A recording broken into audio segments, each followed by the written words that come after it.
Hello everyone, myself doctor Mohammad Zahid, PG scholar in Unani medicine. तो आज के इस वीडियो में मैं बात करने वाला हूँ non alcoholic fatty liver disease या फैटी लिवर डिजीज़, जिसको metabolic dysfunction associated fatty liver disease के तौर पे जाना जाता है। तो आज के इस वीडियो में हम जानेंगे कि कौन से लोग ऐसे होते हैं, किस तरह के जो पेशेंट ग्रुप होता है वो सबसे ज़्यादा इस डिजीज़ कंडीशन से सफ़र करते हैं, और मोस्ट कॉमन सिम्टम जो होता है वो इस डिजीज़ कंडीशन का क्या होता है, कैसे पता चलेगा, किस तरह के सिम्टम्स अगर आपको दिख रहे हैं तो इसका मतलब हो सकता है कि आपको फैटी लिवर है। अगर आप मेरे चैनल पे नए हैं तो सब्सक्राइब ज़रूर कर लें। सबसे पहले बात करते हैं कि इस डिज़ीज़ कंडीशन से सबसे ज़्यादा किस तरह के लोग सफ़र करते हैं। तो ऑलरेडी हम जान चुके हैं कि यह metabolic dysfunction associated fatty liver disease है। मतलब हमारे बॉडी में जो डिफरेंट टाइप्स के मेटाबॉलिक पाथवे, मेटाबॉलिज्म का जो सेंटर होता है, उसमें जो डिरेंजमेंट होती है, जिसकी वजह से नॉर्मल से ज़्यादा फैट का एक्यूमुलेशन लिवर सेल में होने लगता है। और वो चीज़ें जब लिवर पे बहुत लंबे समय तक जमा रहती हैं या फिर फैट की कंपोजिशन या फैट की क्वांटिटी जो है बढ़ती जाती है, तो लिवर का जो फंक्शन होता है वो नॉर्मल नहीं रहता है, एबनॉर्मल हो जाता है। सबसे बड़ा रीज़न होता है लिवर के डिसफंक्शन का, वो मोस्ट कॉमन रीज़न में आज non alcoholic fatty liver disease ही माना जाता है। इस तरह के लोग जो हैं सबसे ज़्यादा इस कंडीशन में सफ़र करते हैं।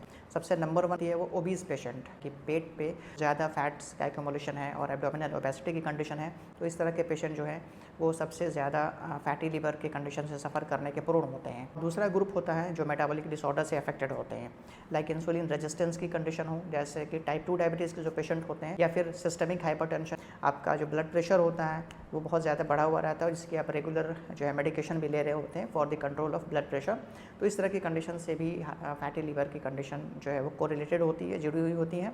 और फिर दूसरी एबनॉर्मल कंडीशन जैसे हाइपोथायराइडिज्म की कंडीशन, हाइपरयूरिसीमिया, डिसलिपिडीमिया की कंडीशन। डैट मीन्स कि अगर आपके ब्लड के कंपोजिशन में लिपिड के जो पार्ट्स होते हैं, लाइक कोलेस्ट्रॉल या फिर ट्राइग्लिसराइड वगैरह नॉर्मल से ज़्यादा अगर बढ़ा हुआ है, ये सब के सब कंडीशन जो है फैटी लिवर की वजह से ज़्यादातर देखने को मिलती है। तो अब बात करते हैं कि non alcoholic fatty liver disease यानी कि metabolic dysfunction associated fatty liver disease के सिम्टम्स क्या हो सकते हैं। नंबर 1 सिम्टम होता है कि आपके राइट साइड जो हाइपोकॉन्ड्रिक रीजन है, यानी कि लिवर का जो साइड होता है, वहाँ पे डल एक यानी हेवीनेस का पता चलना, या फिर डलनेस का पता चलना, या फिर माइल्ड पेन पता चलना, indigestion, loss of appetite, nausea and vomiting and chronic fatigue.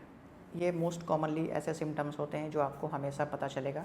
अगर इस तरह के सिम्टम्स से लगातार आप सफ़र कर रहे हैं, वो फैटी लिवर की तरफ इशारा करते हैं। ये कंफर्म डायग्नोसिस के लिए आप अपने अल्ट्रासोनोग्राफी रिपोर्ट्स जो होल एब्डोमेन का होता है उसके ज़रिए आप पता लगा सकते हैं कि किस ग्रेड का फैटी लिवर है, या फिर जो लिवर के एंजाइम्स होते हैं यानी लिवर फंक्शन टेस्ट होता है उसके ज़रिए भी आप अपने लिवर के नॉर्मल एंजाइम्स के कंसंट्रेशन को समझ के लिवर के एबनॉर्मल फंक्शन को आप एसेस कर सकते हैं कि क्या वो फैटी लिवर की वजह से है।